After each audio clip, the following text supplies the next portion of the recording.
ঘুমের আগে পানি পান করা উচিত কিনা এ প্রশ্ন অনেকেরই মনে আসে।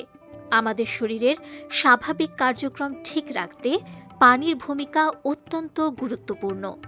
এমনকি ঘুমের সময়ও শরীরে বিভিন্ন প্রক্রিয়া চলতে থাকে, যার ফলে শ্বাস প্রশ্বাস ও ঘামের মাধ্যমে কিছুটা পানি বের হয়ে যায়। তাই ঘুমাতে যাওয়ার আগে অল্প পরিমাণ পানি পান করা উপকারী হতে পারে। পানি শরীরের তাপমাত্রা নিয়ন্ত্রণে সাহায্য করে, রক্ত সঞ্চালন স্বাভাবিক রাখে এবং শরীর থেকে বর্জ্য পদার্থ বের করতে গুরুত্বপূর্ণ ভূমিকা পালন করে। এর ফলে কোষে অক্সিজেন সরবরাহ ঠিক থাকে। অনেক ক্ষেত্রে দেখা গেছে ঘুমের আগে পরিমিত পানি পান করলে সকালে ঘুম থেকে উঠে তুলনামূলক বেশি সতেজ অনুভূতি পাওয়া যায়।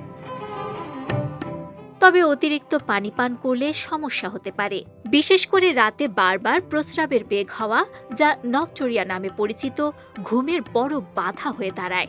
এতে মাঝরাতে ঘুম ভেঙে যায় এবং ঘুমের ধারাবাহিকতা নষ্ট হয়। ফলস্বরূপ পরদিন ক্লান্তি, মনোযোগের ঘাটতি এবং ঝিমুনি দেখা দিতে পারে। বিশেষজ্ঞদের মতে ঘুমাতে যাওয়ার অন্তত 1 থেকে 2 ঘন্টা আগে পানি পান শেষ করা সবচেয়ে ভালো। এতে শরীর প্রয়োজনীয় পানি পায়, আবার ঘুমের মাঝেও বারবার জেগে ওঠার ঝুঁকি কমে। একসঙ্গে বেশি পানি পান না করে ধীরে ধীরে অল্প পরিমাণে পান করাই উত্তম।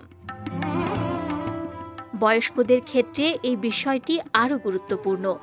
যাদের রাতে মুখ শুকিয়ে যায় বা পায়ে টান পড়ে, তারা সামান্য পানি পান করতে পারেন। তবে এই সমস্যা নিয়মিত হলে অবশ্যই চিকিৎসকের পরামর্শ নেওয়া উচিত। সবশেষে বলা যায়, সুস্থ থাকতে পানি অপরিহার্য হলেও সঠিক সময় ও পরিমাণ বজায় রাখা আরও জরুরি। সচেতনভাবে পানি পান করলে শরীর যেমন ভালো থাকে, তেমনি ঘুমও হয় আরামদায়ক ও নিরবিচ্ছিন্ন। বিজয় টিভি নিউজ ডেস্ক।